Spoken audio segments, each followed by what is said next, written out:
Vous savez, d'abord, votre démarche. Vous savez, à première vue, le Premier ministre peut dire, bon, si ce dossier est en discussion, pourquoi il vient nous voir? Moi, je pense que sincèrement, c'est une technique syndicale pour mettre la pression, pour faire bouger les choses. Si depuis des mois, vous êtes en discussion avec le ministère, si vous avez le sentiment que les choses sont bloquées, bon, vous faites monter la pression d'un cran. Ça, c'est des techniques qui sont connues dans toute négociation. Moi, j'étais ministre de l'Industrie et du Commerce. J'essayais comment, en partie, comment les négociations se font.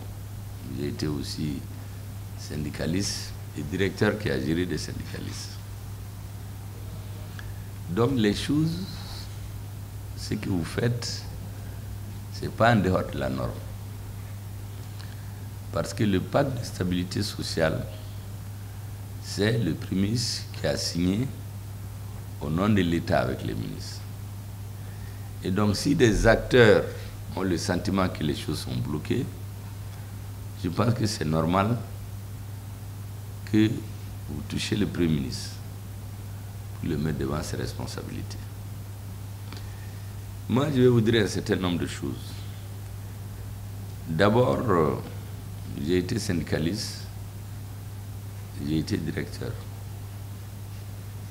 Et j'ai tout fait partout où j'étais d'éviter les grèves, en faisant 2 à 3 choses.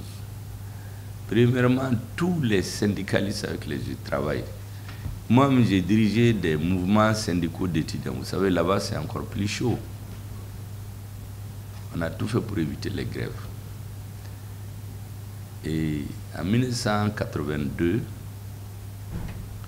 je me rappelle, je dirigeais l'association de tous les étudiants étrangers d'Amérique, d'Europe, d'Afrique du Nord, du Moyen-Orient, d'Afrique du Sud, d'Asie, qui étudiaient dans l'université où j'étais. Il y a eu des mouvements où, à un moment donné, l'administration du pays hôte avait décidé vraiment d'arrêter tous ces mouvements syndicaux. Il y a eu des problèmes partout, mais chez nous, il n'y en a pas eu. Et un jour, le directeur m'a demandé, mais quel est votre secret? Je dis, c'est simple, moi je dis la vérité à tout le monde. J'ai dit aux étudiants, nous ne sommes pas venus pour faire du syndicalisme dans ce pays. Chacun a quitté chez lui pour venir apprendre et retourner chez lui. Et ils ont des règles dans leur société. On ne vient pas du Mali, de Jamaïque, d'Afrique du Nord, d'Asie, pour s'entendre sur des règles et essayer de forcer, imposer notre volonté à la direction de l'école. Je leur ai dit que ça ne peut pas marcher. En tout cas, moi, je ne suis pas venu pour ça. Par contre, les revendications qui sont justes, les droits élémentaires, vos nourritures, votre logement, les bibliothèques, comment apprendre, ça, je vais défendre. Mais tout ce qui est autre, qui n'ont pas directement lié aux études pour lesquelles on est venu, moi, je ne rentre pas là-dedans. Si vous n'êtes pas d'accord, vous choisissez notre secrétaire général. Donc, je leur ai dit la vérité. Et effectivement, avec la direction, on a eu des discussions très chaudes. Partout où les questions des études, les nourritures, les logements, les déplacements, la santé des étudiants étaient en cause, nous avons discuté fermement. Mais partout où il y a d'autres considérations, des habitudes syndicaux de chaque pays, je me suis refusé obstinément d'engager des discussions avec la direction. Donc nous n'avons eu aucun problème. Ils ont dissous les syndicats partout sauf chez nous. Et on a continué à travailler, résoudre nos problèmes. Et personne n'en est mort. Chacun a fini ses études. En tout cas, moi, je suis rentré, il n'y a pas eu de grève. Je ne sais pas ce qui est survenu après. La deuxième chose, j'en ai déjà parlé, c'est de dire la vérité à la direction, nos employeurs. Je dis la vérité aux employés, mais il faut dire la vérité aux employeurs. Et troisièmement, j'avais une claire conscience de la responsabilité qui était la mienne dans l'échec ou la réussite d'un certain nombre d'étudiants qui étaient emportés par les mouvements. Parce qu'il y a des écoles, ils ont fermé, ils ont renvoyé les gens chez eux à Bana. Les syndicats, comment on faut nous? Donc ils ont perdu leurs études. On n'a pas réglé les problèmes syndicaux. Et le secrétaire général n'a même plus de syndicats à diriger. Les problèmes, après, je suis devenu directeur. Vous étiez d'ailleurs président de mon conseil d'administration à un moment dans un service où j'étais directeur. Il y avait plusieurs syndicats. En tout cas, il y avait un syndicat, d'autres se sont proposés de faire leur syndicat. Les premiers se sont opposés. Je leur ai dit non. Au Mali, tout le monde dit qu'on s'est battu pour le pluralisme politique. Mais vous ne pouvez pas venir vous imposer qu'il n'y ait pas plusieurs syndicats. S'ils ne sont pas nombreux, eux-mêmes, ils ne pèseront rien. Mais s'ils sont nombreux, comment vous allez venir vous adosser à moi, directeur, pour les empêcher d'exister? Moi, je ne suis pas dans ça. Quelles sont vos revendications pour l'amélioration des conditions de vie des travailleurs? Sur ce plan, on peut discuter. Le reste là, les problèmes, on a une tradition que l'administration coloniale a laissée chez nous. C'est-à-dire quand ils ne sont pas d'accord avec quelque chose, mais tous nos premiers dirigeants, là, les Modibo Keïta, les Jean-Marie Koné, mais on les a mutés comme ça, on les a sanctionnés, parce qu'ils voulaient juste exprimer leur idée. Mais malheureusement, si on a continué le même système, même quand on a eu l'indépendance, quand il n'est pas d'accord avec l'administration, on te piétine. Dans notre première constitution, le multipartisme était reconnu. Mais les premiers qui ont voulu faire des partis, Mamadou Fayenke, mais dès qu'ils ont déposé leur demande de récépissé, on les a tous réunis, on les a jugés, condamnés et déportés à Kidal. Ils n'ont eu le droit de retourner au Mali Kamine après 68. Moi, j'ai reçu ici dans mon bureau les enfants de Fayenke. Au moment où je me suis engagé dans une sorte de voir toutes les blessures qu'on a eues dans notre pays pour essayer de réconcilier les Maliens. Personnellement, j'ai été dans les familles de tous les anciens chefs d'État, de toutes les grandes personnalités, et j'avais un agenda, aller voir tout le monde, pour qu'à la fin, on prépare quelque chose qu'on remet au président pour réconcilier les Maliens. Bon, beaucoup de choses sont intervenues après, en Yabla, je ne vais pas rentrer dans les détails. En tout cas, je ne suis pas allé au terme de l'idée que j'avais. La culture chez nous, c'est que dès que quelqu'un a une portion du pouvoir, il veut faire ce qu'il veut. Or, ici, devant les ministres, votre ministre peut être témoin, j'ai l'habitude de dire aux ministres, dans un pays, il y a Dieu, il y a les peuples, il y a les lois. La volonté des individus vient après.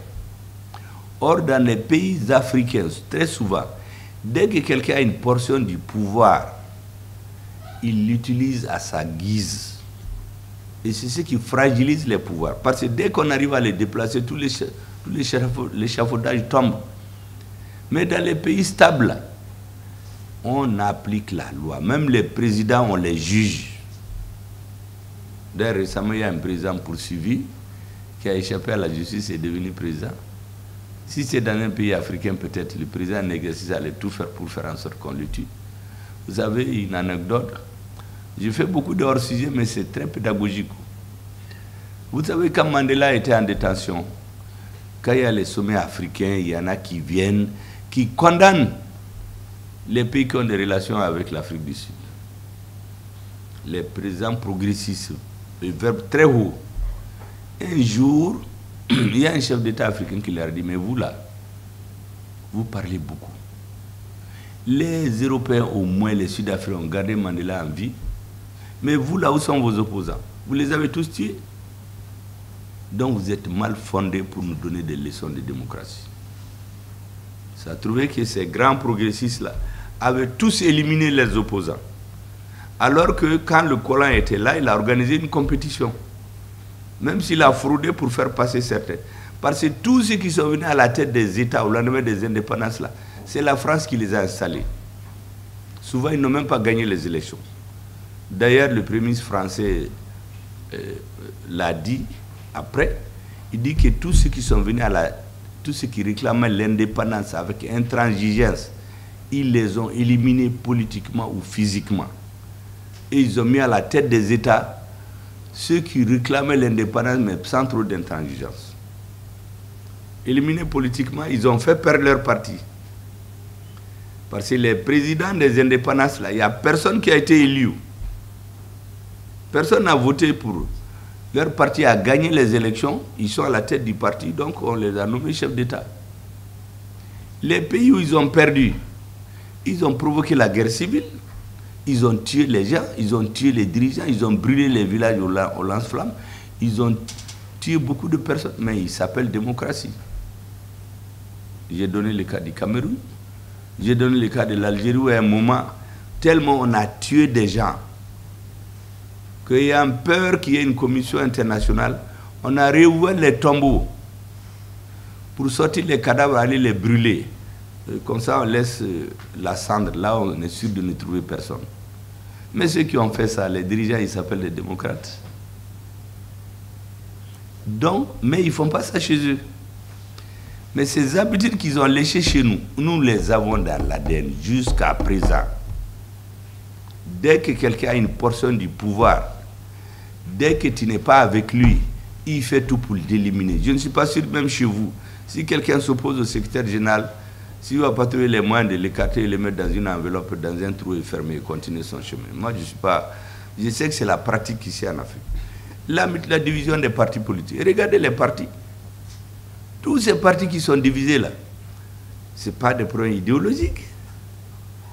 C'est des problèmes de personnes. Votre syndicat a été créé. Est-ce qu'il y a des problèmes idéologiques qui ont fait que ça a été créé? C'est des problèmes de personnes. D'autres syndicats se sont créés. C'est toujours des problèmes de personnes chez nous.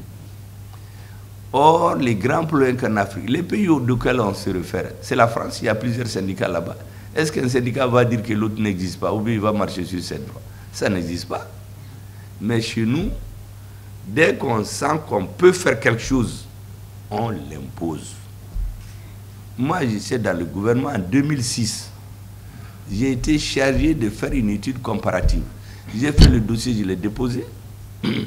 Depuis 2006, pour voir comment amener à civiliser les relations dans les syndicats. Mais la réalité chez nous, les mêmes problèmes qu'on a dans les partis, c'est ce qu'on a dans tous les regroupements. Un parti est divisé, vous allez demander, nous sommes tous par exemple du mouvement démocratique, mais pourquoi autant de partis? C'est des problèmes de personnes. Parce que si c'est l'intérêt du Mali, tout le monde doit être ensemble. Donc on a plusieurs syndicats au Mali. Et la politique, c'est aussi la gestion des réalités. Ce que les gens appellent la réelle politique. Il y a des circonstances dans lesquelles les gens s'imposent. Moi, je suis directeur, vous étiez président du conseil d'administration, vous vous rappelez très bien. Quand les syndicats m'ont demandé de rentrer dans des droits qui sont prévus par la réglementation internationale, je leur ai dit, écrivez au syndicat, au directeur, et j'ai transmis au PCA. Vous l'avez amené en session, les gens ont statué là-dessus. Ils ont dit que dans la réglementation internationale, les travailleurs des autorités de régulation doivent avoir les mêmes droits que les sociétés qui régulent. Orange a envoyé ses enfants, les enfants de ces travailleurs en vacances, et les autres. Quand ils ont écrit la lettre, je vous l'avais soumis. Vous l'avez fait examiner par le conseil d'administration, qui a regardé les lois et il a dit que donc c'est leur droit. Ce budget-là, on l'a soumis au ministère des Finances, qui l'a validé. Et moi, je me suis mis à l'appliquer. Mais vous savez, lorsque les princes du jour ont décidé de me mettre en prison, ils ont trouvé des cadres au Mali qui sont allés fabriquer un dossier pour l'amener à la justice, au pôle économique, pour me mettre en prison. Mais vous avez été là-bas, vous étiez le président du conseil d'administration. Vous leur avez dit, mais vous êtes en train de tomber sur le directeur là, pourquoi? C'est nous qui avons adopté ce budget. Le dictateur était obligé de l'exécuter. Donc au lieu de l'appeler, c'est moi qui réponds. Mais il n'avait pas besoin de vous. Ils ont appelé le secrétaire général, le DAF, fait tourner. C'est une raison. Parce que la volonté du prince en Afrique, ou du plus fort, les rapports des forces, les gens n'agissent que en fonction de ça. Ce n'est pas la loi. Quelqu'un est fort, il s'impose. C'est un étranger, c'est un national, il s'impose. Sinon, tous les pays que vous appelez les pays étrangers, un Malien n'a jamais raison dans ce pays-là, sur un national. Vous savez, il y a un pays où on a emprisonné un Malien, comme chez nous on aime le Moussalahala. Les gens sont allés voir notre président qui a utilisé tout son aura pour aller demander. Le président de ce pays lui a dit attention, lui il ne se mêle pas des affaires de justice. Le monsieur est condamné, il va purger sa peine, il ne rentre pas dans ses affaires. Mais chez nous, on a poussé le président à aller dire que lui va se mêler des affaires de justice. Parce qu'on a un problème chez nous. Les gens croient quand il y a la force, les rapports de force sont en ta faveur, tu ne regardes jamais la loi. On continue dans ça jusqu'à deux jours, il y a un renversement de situation et vous perdez tout. Les pouvoirs politiques, les syndicats, les régimes politiques, tout le monde est dans l'arbitraire. C'est ça la réalité. Vous trouvez rarement des syndicats qui arrivent et que le secrétaire général du syndicat leur dit la vérité. Sinon, ils vont aller faire campagne contre lui, que lui les contre eux. Et quand lui défend leurs intérêts, si le pouvoir n'est pas d'accord, on va dire que lui là, il faut chercher à régler son compte. C'est ça la réalité en Afrique. Sinon, ces problèmes n'auraient même pas dû avoir lieu. Nous avons une constitution qui reconnaît la liberté d'association et d'organisation. Personne ne peut s'opposer légalement à la création d'un syndicat. Si vous êtes fort là, débrouillez-vous à ce que les syndicalistes ne suivent pas.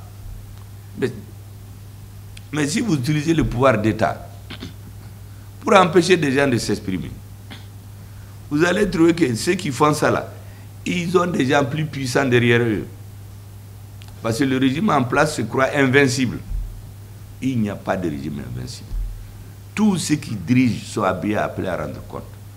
L'ancien régime, les abus que les Maliens ont subis ici, mais quand ils parlent, il y en a qui rient. On tue les gens, on les met dans les fosses communes. Il y a des gens qui étaient là, m'excusez déjà, ils s'en fichaient de tout. Mais ils sont où aujourd'hui? Ils ont tous fui. Parce que tous ceux qui sont dans l'arbitraire, ça ne finit jamais bien pour eux. Jamais. Tous ceux qui sont dans... Moi, j'ai l'habitude de le dire au ministre ici. J'ai dit, travaillez suivant la loi.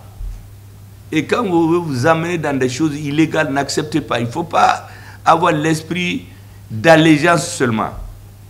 Il faut avoir l'esprit de responsabilité. Et devant les autorités, on a un devoir de vérité. Il y a beaucoup de choses que les gens vont raconter au président. Le président, c'est un militaire. Si vous décidez de le tromper, il y a des gens qui le font. Vous savez, moi, j'ai beaucoup discuté avec les anciens dirigeants de la Première République, la Deuxième. Toutes les fautes qu'on leur reproche là, je me suis rendu compte que c'est des collaborateurs qui les ont induits là-dedans. Ou les membres de leur famille. Parce que c'est ça le problème. Vous savez, il y a certains grands pays, quand vous arrivez à un certain niveau de l'État, on vous coupe de tous les parents. Vous exercez votre fonction, quand vous finissez, vous retournez à la vie.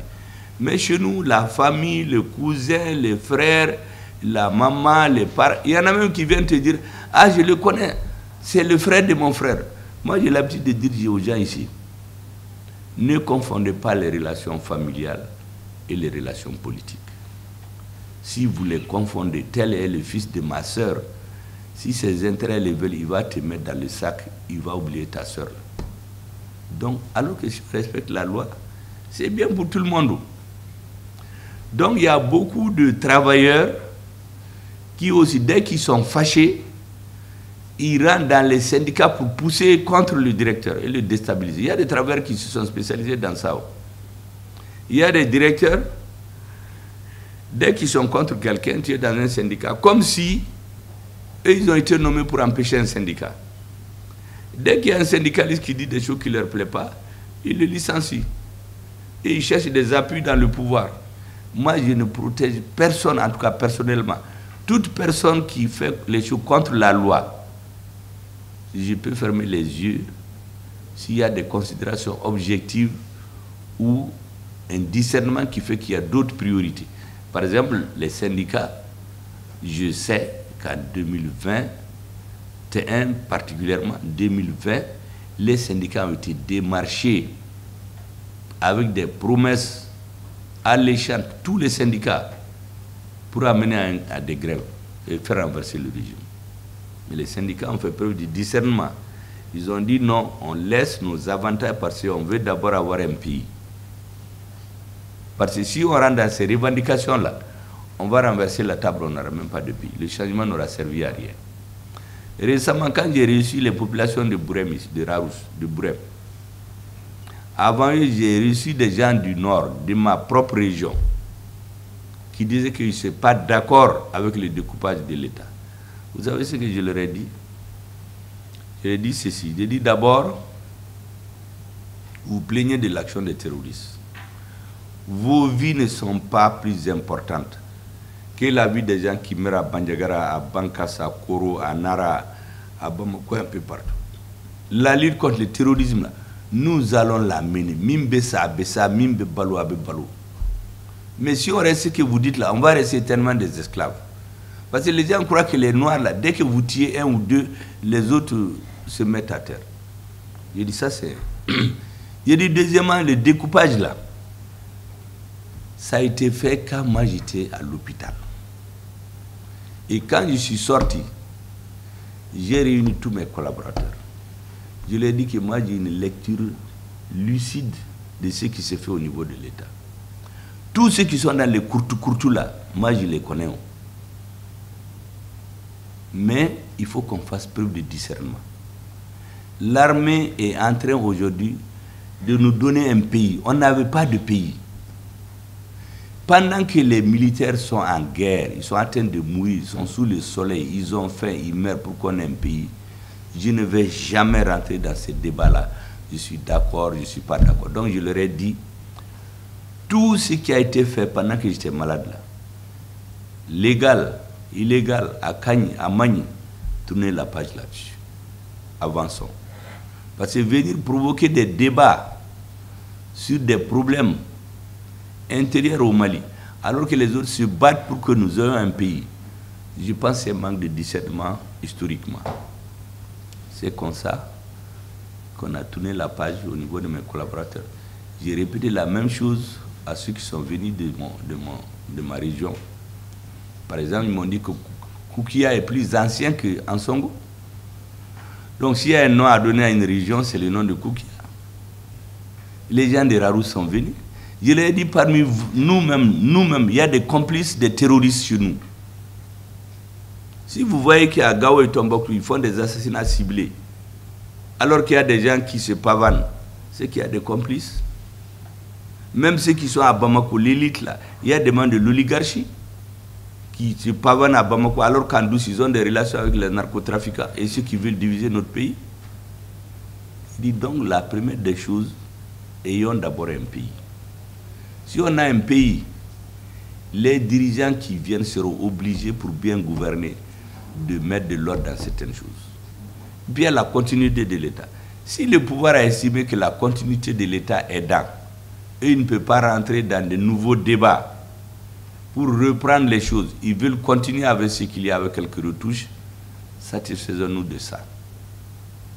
Personne ne dit que c'est parfait. Ce même discours est valable pour les syndicats. Moi, je sais qu'aujourd'hui, il y a beaucoup de choses qui ne sont pas normales. Ce n'est pas pour rien que j'ai signé, j'ai écrit comme si j'étais un conseil technique. C'est pour avoir tous les détails, en discuter avec le ministre, avec le président. Parce que le plus grave pour un dirigeant syndical, c'est que la douleur des travailleurs n'est pas là où s'exprimer. Et aujourd'hui, les gens ne peuvent pas vous reprocher de vous taire sur ce qui fait mal à vos militants. Vous l'avez dit à qui des droits. Et moi, dans le principe, tout ce que je pense être nécessaire, y compris dans les réunions de cabinet, je le dis au président dans les détails. il a plus de moyens d'agir, ça c'est normal. À mon niveau, moi je n'ai caché rien. Et quand le ministre a dit tout de suite que sur tous ces points-là, il est en négociation avec vous, en réalité je ne devais même plus parler. Si je voulais juste botter en tout, j'allais dire bon, vous allez vous voir avec le ministre. Mais je sais que ce n'est pas la bonne réponse. Vous n'êtes pas venu pour que je vous renvoie comme ça, sans ménagement, parce que vous êtes là-bas, vous négociez, vous savez. Vous avez besoin d'entendre aussi ce que le supérieur pense. Et moi, je pense honnêtement que les travailleurs du Mali, je parle des 4 syndicats, les rivalités entre les syndicats, ça c'est des problèmes de personnes. Pour moi, tous les syndicats valent en fonction de leur rôle. Je sais par exemple qu'à un moment donné, les adversaires de la transition à l'intérieur et à l'extérieur ont voulu utiliser les syndicats maliens pour amener l'instabilité. Tous les syndicats nationaux ont refusé, quelle que soit leur orientation politique. C'est pour cela souvent je dis que les syndicats au Mali font partie des acteurs qui ont utilisé de leur poids pour la survie de la transition. Le représentant de la CEDEAO qu'on a renvoyé ici, l'ambassadeur de France, les médias qu'on a fermés, certaines positions qu'on a prises, c'est parce qu'ils étaient avec certaines personnes. Il y a quelqu'un qui disait « Ah, il ne faut pas vous entendre avec le gouvernement. S'il y a un accord, on ne pourra pas les sanctionner. » Mais on l'a renvoyé. Il y a des ambassadeurs qui sont venus le défendre. J'ai dit à l'ambassadeur là, ce monsieur s'occupe des activités incompatibles avec sa mission. Et il n'est pas seul. Parce qu'en ce moment, cet ambassadeur là réunissait des Peuls, des Arabes, des Touaregs, des compatriotes maliens, pour leur dire « Ah, il faut vous préparer, dès qu'on va dire que les Russes sont venus, il faut vous soulever. » Parce que dans la doctrine militaire de ces gens, tous ceux qui détiennent les armes sans l'autorisation de l'État sont des terroristes. Donc j'ai dit au ministre des Affaires étrangères de le convoquer dans son bureau et le mettre en garde.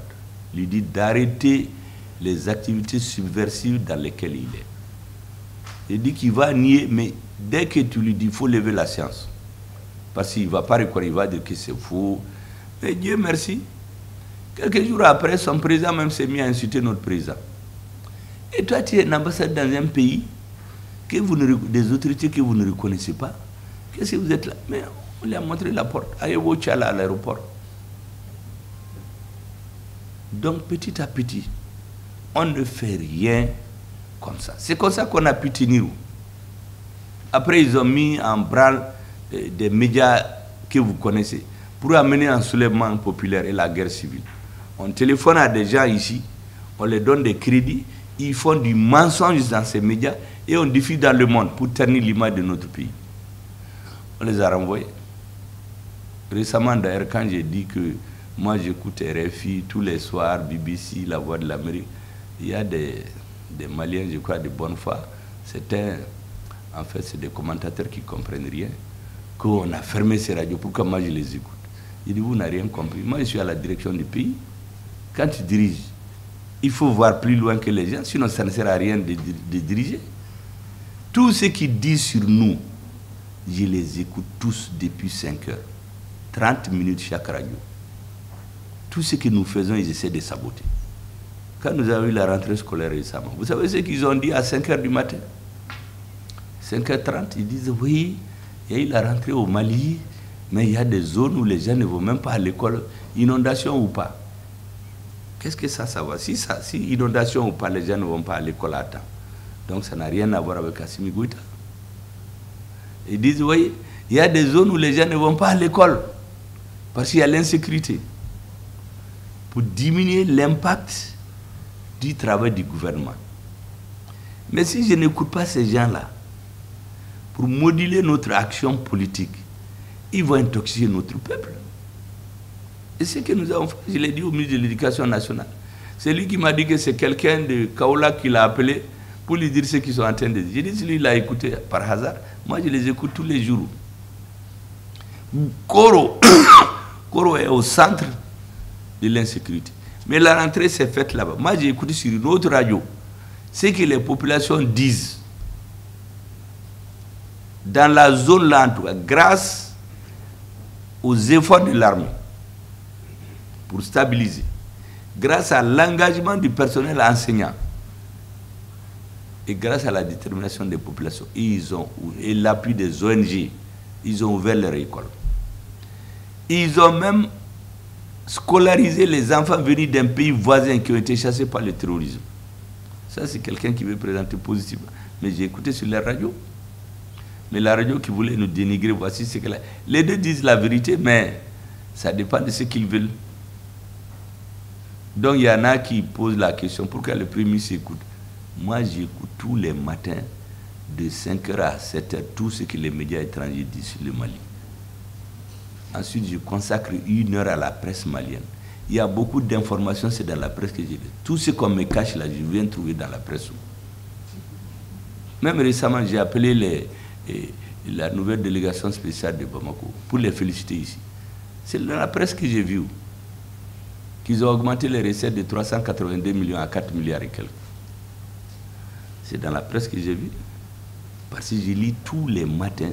Parce que si vous voulez savoir ce qui se fait dans le pays là, il faut lire la presse. Tout ce qui se fait là, il y a des collaborateurs qui le disent à des journalistes. Après, je regarde la presse sous-régionale. Qu'est-ce qu'ils disent sur notre pays? Qu'est-ce qu'ils pensent de nous? C'est comme ça de 5h à 8h. C'est ça mon agenda. Ça, c'est pour que vous compreniez l'importance de l'information. Mais il y a des Maliens qui ne comprennent pas, qui disent « Ah non, non, non, on a renvoyé RFI, lui ne doit pas écouter RFI. » Ils n'ont rien compris. Eh bien, j'ai fait tous ces hors-sujets là. C'est pour que vous compreniez tout ce qui se passe là, entre les syndicats et les ministres. Moi, je le sais très bien, je le comprends. Les sociétés étrangères qui viennent chez nous, ils viennent chercher l'argent. Elles ne viennent pas chercher à arranger des individus. C'est à notre gouvernement, c'est à nos syndicats d'imposer ce qui est nécessaire. Parce que la société avance les luttes sociales, tous les droits des travailleurs, on n'est pas venu leur donner ça à cadeau. C'est la lutte des travailleurs et des dirigeants conséquents, cohérents et conscients de pourquoi ils sont là. Nous, on est de passage. Peut-être dans quelques années, moi, je ne serai plus là, mais la CSM va rester.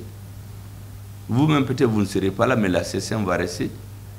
Donc, l'important, c'est que pendant cette période-là, il faut faire ce qui est nécessaire. Et c'est pourquoi je dis à tout le monde, nous, notre rôle, c'est de faire en sorte qu'à la fin de cette transition, n'importe quel Malien à qui on pose la question se dise, moi, je ne les aimais pas, je les aimais, mais ce qu'ils peuvent, ils l'ont fait.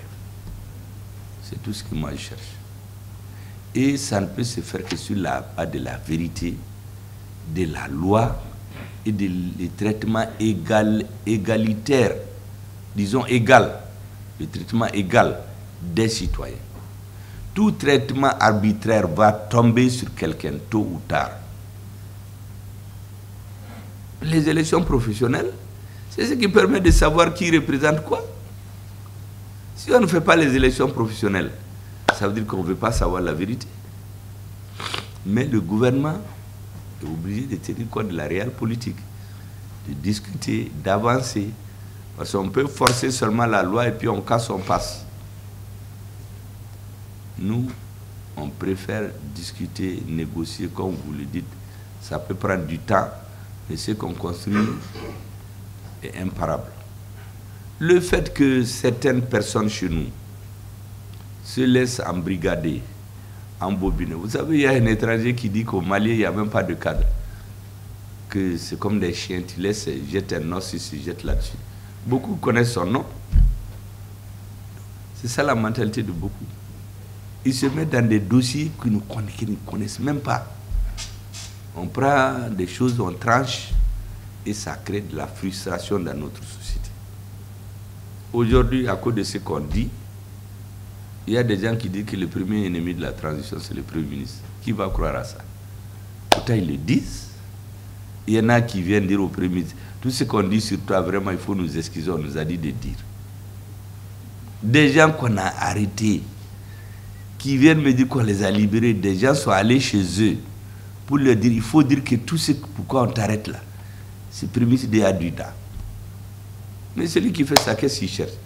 Il cherche à déstabiliser le régime. Mais il a le verbe très haut, c'est ce que j'appelle les faux amis de la transition. Donc il faut que nous fassions preuve de beaucoup de discernement. Moi, en tout cas, j'ai noté tout et je vais rendre compte dans le détail à mon chef. Et le ministre a dit qu'ils sont en train de travailler sur ce dossier. Il nous reste qu'à demander des comptes régulièrement. Parce que votre mission ici, elle ne peut pas être faite juste pour qu'on sorte à la télé. Il faut qu'il y ait des résultats.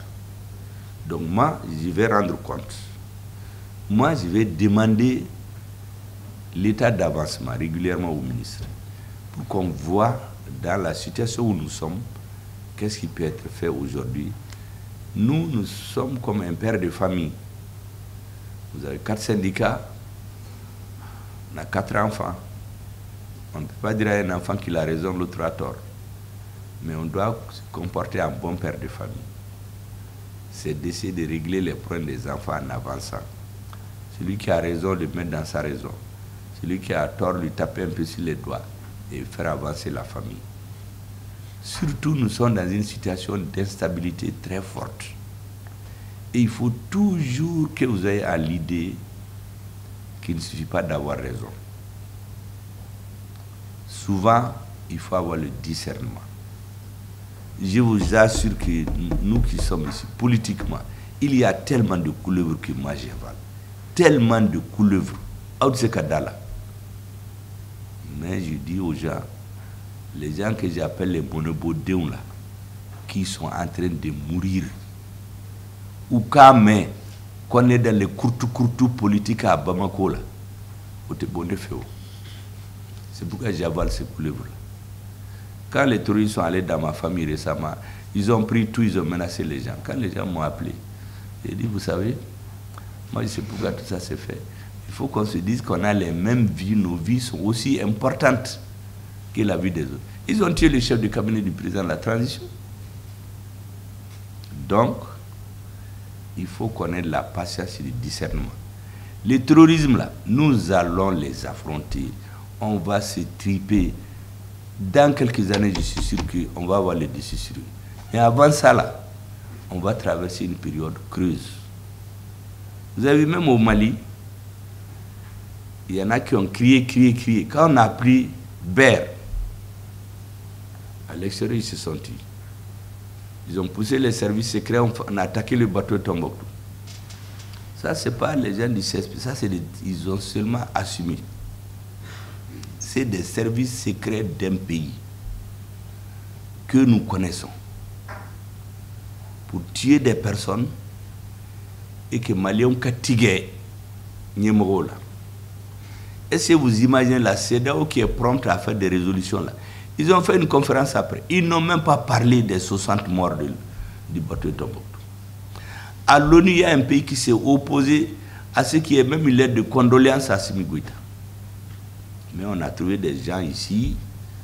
Ah oui, il faut la paix. Le gouvernement là est trop belliqueux. Parce qu'il y a la liberté d'expression. Ça passé. À Gao, ils ont voulu paniquer les gens de Gao en faisant des mouvements dans la base là-bas. Les gens de Gao leur ont dit que 2012 et 2024 là, c'est pas la même chose. Et ils sont là des pieds fermes. Les terroristes vont les trouver ici. Donc au lieu de les paniquer, on les a consolidés. Barkhane, les populations de Gao les ont chassés, ils n'ont même pas fait de passation. Parce qu'ils s'apprêtaient à faire une confrontation armée avec nos armes, nos militaires, pour détruire notre matière de guerre. Mais c'est la population qui est rentrée en jeu. On les a chassés. Tout ça, ils se sont tués. Depuis qu'on a pris Ber, parce que Ber, c'était le verrou. Ils ont dit même à l'extérieur qu'on ne va jamais prendre Ber. On fait des bagabaga seulement. Quand on a pris Ber, ils ont fait le bateau de Tombouctou. Les gens ont parlé. Après, on a pris Anefis, ils se sont tués. On a pris Kidal, ils se sont tués. Et regardez la presse depuis 1 ou 2 semaines. Il y a des cadavres qui sont sortis des cimetières, qui sont venus donner des interviews, qui comparent Amadou Koufa à Nelson Mandela, que c'est un héros. Il y a des cadavres politiques qui sont venus dire qu'il n'y a aucun changement au Mali. La nouvelle constitution, les réformes qui sont en cours, la corruption, la lutte contre la corruption, tout ce qui est en train d'être fait. Il faut y marquer. Parce qu'on est dans le creux du vase. Parce que depuis qu'on a appris, on a récupéré l'intégralité de notre souveraineté, ce qu'ils ont fait maintenant, c'est de nous amener à flancher. On fait l'élongation, on attaque à Andrambokan, à Tinzawaten, à Nara, à Bandiagara, à Bamako, pour qu'on panique. Et que les citoyens se disent, ce gouvernement-là, tu sais, fin là. Mais on va tenir. J'ai dit aux gens qu'on va plier, mais on ne va jamais rompre. Les pays auxquels ils se réfèrent là, après la Deuxième Guerre mondiale, quand De Gaulle est venu au pouvoir, sans élection, entre parenthèses, personne ne l'a élu lui aussi. Il vient nous donner des leçons aujourd'hui. Je lui ai dit que les deux hommes les plus célèbres dans leur histoire, Napoléon et De Gaulle, personne ne les a élus. L'un des hommes les plus célèbres dans l'histoire des États-Unis, George Washington, il a fait plus de 10 ans, personne ne l'a élu. Mao, les Chinois ne sont pas fait un référendum pour l'élire. Churchill, tout le peuple anglais était contre lui au début. Quand le ministre des Affaires étrangères a été signé le pacte avec l'Allemagne en 1941, il est venu, tout le peuple est sorti, même la reine. Mais il y a un homme qui leur a dit, attention, vous avez été signé un pacte pour avoir la paix. Dans quelques années, vous aurez la paix, vous aurez la guerre et la honte. Mais quand on est venu les attaquer, la reine a été obligée d'aller chercher ce monsieur-là. Il s'appelle Churchill. Il l'a mis à la tête de l'État. Donc tous ces pays-là, à l'heure charnière de leur histoire, ce n'est pas des élections qui ont amené ceux qui les ont fait sortir du désordre. On a mis d'abord de l'ordre dans le pays. Parce que c'est un pays, un gouvernement qui ne peut pas assurer la sécurité physique de ses citoyens. Il ne peut pas être légitime. Le premier besoin de l'homme, c'est la vie. Même quand un enfant vient au monde, il crie d'abord pour savoir si là où il vient se sécuriser. Mais s'il ne crie pas, c'est qu'il est mort. Après, il cherche à téter. Donc le gouvernement doit assurer la sécurité alimentaire de sa population. Après, la sécurité sanitaire, la sécurité éducationnelle. Un gouvernement qui ne peut pas faire ça, là, il ne peut pas être légitime. Il est élu 80%, 90%, ça c'est blabla. J'ai dit tout ça pour revenir à mon idée fondamentale. C'est qu'en France, quand De Gaulle est venu, ils ont mis le gouvernement provisoire. Ils ont fixé 4 missions à ce gouvernement. Vous savez, la première mission, c'est la sécurisation physique des Français. La lutte implacable contre toutes les poches du nazisme. Ça a duré, en ce moment-là, les cadavres jonchaient les rues à Paris. Personne ne va parler des droits de l'homme en ce moment. Mais chez nous, aujourd'hui, les gens insultent Assimi Goïta, ils font ce qu'ils veulent, ils encensent les rebelles, et on ferme les yeux sur tout ça. Mais ils ont fait plus d'1 an et 2 pour nettoyer leur pays. Nous, on est gangrénés depuis 13 ans. Aujourd'hui, c'est une lutte à mort. Qui va casser? Nous, on ne cassera jamais. Mais on ne peut pas casser si le peuple n'est pas avec nous. Donc moi, je vous invite, et à travers vous, tous les syndicats, je vais les rencontrer un an et leur parler. Ce que vous avez fait en 2021-2022, là, certains vont penser que voyez, vous avez baissé les bras, et tout. Mais on a eu un État. Je vous assure, si l'armée ne s'était pas battue 2021-2023, parce que c'est le succès de l'armée qui donnait un sens à l'action politique. On a fait les assises, on a tracé la feuille de route de la transition, on a fait le PAG, le CNT l'a adopté, on a renvoyé des ambassadeurs, on a fermé des radios, on a fait la journée de la souveraineté retrouvée. Tout ça, ça allait du pipeau si l'armée n'a pas engrangé sur le terrain des succès militaires. Si les syndicats s'étaient mis tous en grève, Les politiciens ont beau parler, personne ne va les écouter. C'est pourquoi je dis que l'armée et les syndicats, c'est elles qui ont permis la survie de cette transition. Nous, on était là pour expliquer les choses aux gens. Vous savez, la première année, moi, je me lève à 5h30 tous les jours. Je suis dans mon bureau à 6h jusqu'à 24h, 23h. Tous les jours. Pendant un an, jusqu'à ce que je suis tombé malade là. Le cerveau ne peut supporter que 8 heures, parce que les 24 heures là, il y a 8 heures pour se reposer, pour dormir, 8 heures pour travailler et 8 heures pour se distraire. Le temps de repos et de distraction là, moi je l'ai mis dans le travail. De 5h30 à 23h pendant 2 ans et demi, je suis allé me coucher.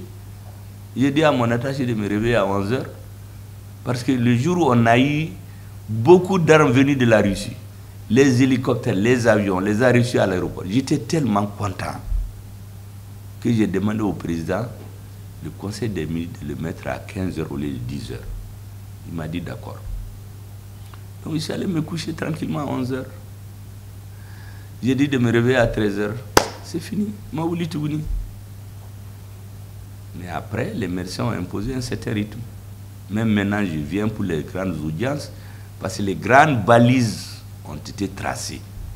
Mais on ne pouvait pas réussir cela si on n'avait pas restitué la confiance au Mali. Il fallait que politiquement, les gens croient qu'ils peuvent prendre leur destin en main.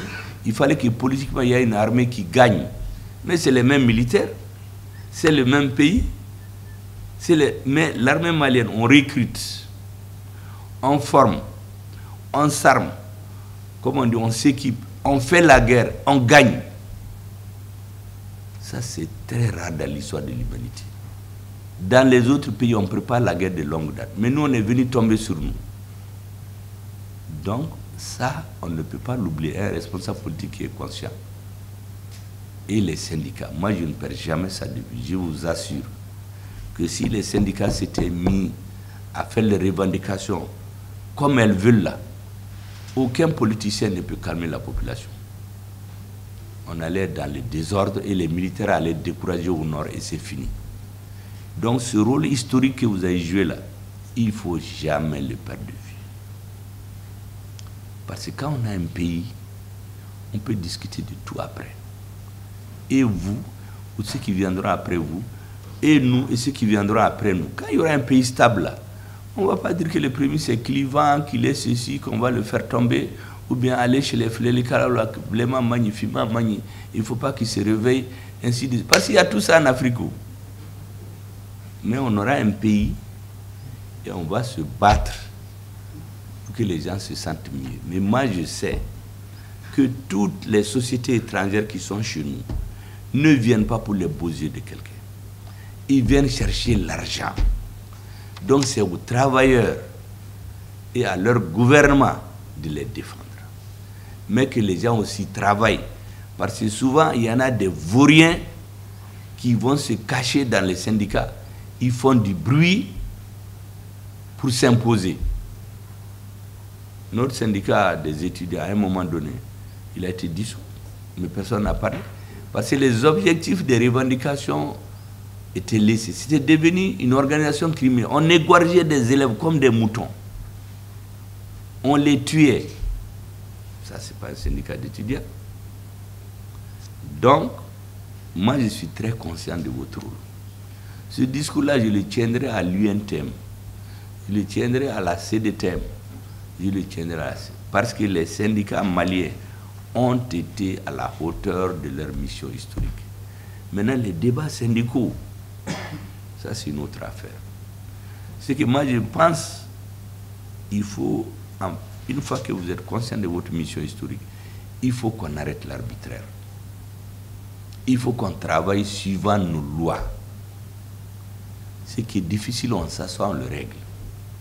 On ne force rien. Personne n'a le monopole du patriotisme. Personne n'a le monopole de la vérité. Et le gouvernement, on a choisi de ne pas s'imposer par la violence, parce que ça ne donnera rien au bout. Tous ceux qui veulent s'imposer par la violence, là, c'est pendant un moment. Les gens vont se taire parce qu'ils ont peur, mais ça ne va jamais loin. Et ça met le pouvoir lui-même en danger. Et tout pouvoir est appelé à rendre compte. Nous tous là, on va rendre compte un jour. Donc faisons en sorte que les choses se passent bien. Donc ce que je peux vous garantir, Monsieur le Président, moi je rendrai fidèlement compte. Le ministre a dit qu'ils sont sur ces dossiers. Je vais lui demander d'accélérer. Et je vais suivre personnellement ce qu'il fait. Je sais que chaque semaine, il nous fait un compte rendu sur le travail qu'il est en train de faire. En conseil des ministres. Mais cette fois-ci, je vais moi-même lui demander ce qu'on a dit là à Bémi. Il va me dire les conclusions de ces discussions avec vous. Ça nous permet d'avancer. Mais soyez patients. Continuez à vous battre. Mais ne fléchissez pas de votre route. Parce que vous êtes en train d'écrire l'histoire. Je l'ai dit récemment à la délégation spéciale de Bamako. Il y a certains actes, certains dirigeants qui les posent ne savent pas que non seulement ils règlent les problèmes, mais ils écrivent l'histoire. Regardez Bamako. Bamako, avant, il y avait des montagnes de saleté. Personne ne peut passer au dividende. Mais l'officier qui a fait ça, là, il était là. Il a dit qu'il est en train d'écrire l'histoire. J'ai dit à la délégation spéciale de Bamako, les syndicats doivent comprendre que vous êtes dans une phase historique extrêmement sensible. Tout le monde nous regarde aujourd'hui. Il y a des pays, ils ont seulement interdit les grèves, puis ils ont arrêté tout. Ceux qui parlent, ils ont compris. Mais chez nous, on a choisi une autre voie. Discuter, sensibiliser, avancer comme en temps normal. Moi, c'est le message que je voulais vraiment vous faire passer. Vous dire que nous comptons sur vous. Le jour où on va quitter, partout où moi je serai, je vais rappeler la même chose. Nous avons réussi à cause de Dieu, du peuple malien, de son armée et des syndicats. Nimawere Tarakuma Foko, c'est les discours politiques. Ça, c'est des histoires. Nous avons parlé aux Nations Unies. Vous croyez que s'il n'y avait pas de succès de l'armée dont on ça va se passer, on allait parler comme ça? Si vous voyez un homme politique bien parler là, c'est qu'il est bien adossé. Sinon, c'est du vent. Et peut-être tu vas affronter la France à la tribune des Nations Unies en septembre. Le Mali était dans le trou parce que je savais qu'en décembre, l'armée va donner les soukades aux terroristes. Nous allons les frapper dans leur base. Il n'y a plus de base terroristes maintenant là. Ils se cachent, c'est des petits groupes. Ils s'attaquent aux civils, les prennent en otage. Mais avant, ils attaquaient des camps militaires. On n'avait rien.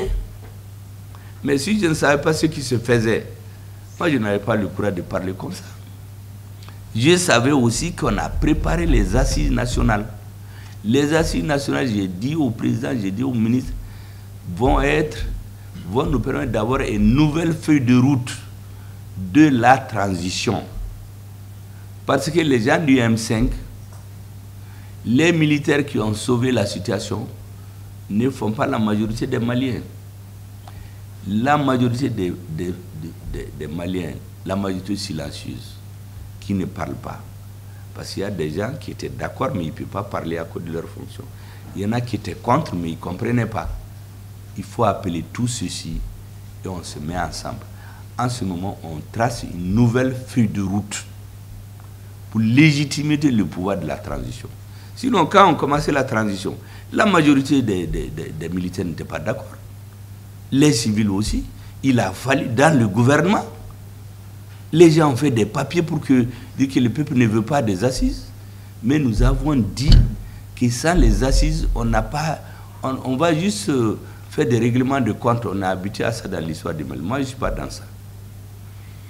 Donc, je savais qu'en décembre, l'armée va faire ce qu'ils appellent la grande offensive. Je savais qu'à la fin décembre, le Mali aura une feuille de route de la transition. Et c'est ce qui nous a permis d'aller parler en septembre là-bas. Et le discours que j'ai tenu là-bas, si des gens vont vous dire qu'il y a un des ACBK a dit c'est faux. Hein? Même arrivé là-bas, c'est la nuit, j'ai appelé le ministre des Affaires étrangères. Et l'ambassadeur, j'ai dit, lisez s'il y a des choses qui ne sont pas correctes. En bas, voilà. Personne ne l'a vu.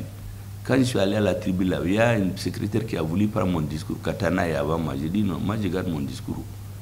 Foya Bla, j'ai mis mes pieds là. Quand j'ai fini de lire, je suis rentré dans ma chambre, je me suis enfermé. J'ai dit au ministre, il ne faut plus qu'on me réveille, si ce n'est pas Assimi Goïta qui appelle. Et le lendemain, on a dit, que lui, il est un polyglotte, il a écouté l'Australie, le Japon, la Chine, l'Europe. Europe Bella, laissez un peu, qu'au France, il y a en plein vol. J'ai dit, ah bon? Moi, je ne savais même pas. Après, j'ai fait un message au président. J'ai dit, vous avez vu le discours? Il dit, félicitations. Comme lui, il ne parle pas beaucoup, j'ai compris, ouais, il y a un Ouli. Mais il y a un Ouli là, parce que derrière là, on avait notre armée, on avait nos syndicats, on avait les peuples qui s'est réunis. Donc, à partir de ce mois-là, on a fait ce qu'il fallait. C'est pourquoi quand la CEDEAO a pris son embargo le 9 janvier, là, on va prier, on va plier. Ils ont recruté des cadres qui sont dans les mouvements. Moi, je suis dans le M5. Il y a des gens du M5 qui ont fait une tribune le 7 janvier pour dire que rien ne va, pour prendre date. Il y en a qui ont dit à des jeunes, cette affaire-là, ça ne donnera rien. Ce gouvernement-là va tomber dans une semaine. Le 9 janvier. Le 9 janvier, le gouvernement a parlé à la télé. On a fait le 14 janvier 2022. Où tous 4 millions de Maliens sont sortis. C'est ce jour qu'on a fixé le dessin de la transition. Parce que même ceux qui étaient contre nous là, il y en a qui ont envoyé des messages en dossier. Ils disaient attention, ces gens-là, le peuple est avec eux. Ils ne sont pas un signe populaire. Sinon en 2012, dès qu'ils ont pris l'embargo, le gouvernement a flanché. Parce qu'il n'y avait même pas d'orientation politique. Il y avait des opportunistes qui sont allés à Kati s'agglutiner autour des présidents. Dès que ça chauffait, ils ont quitté. Mais cette fois-ci, c'était plus sérieux. On avait une vision claire politiquement. Notre armée a pris ses responsabilités. Nous avons fait des partenariats nécessaires. Tous ceux qui voulaient tricher là, ils ont couru à Kati, allez bas Kalamao. Ils sont allés faire des arrangements là-bas. Mais vous avez dit la vérité.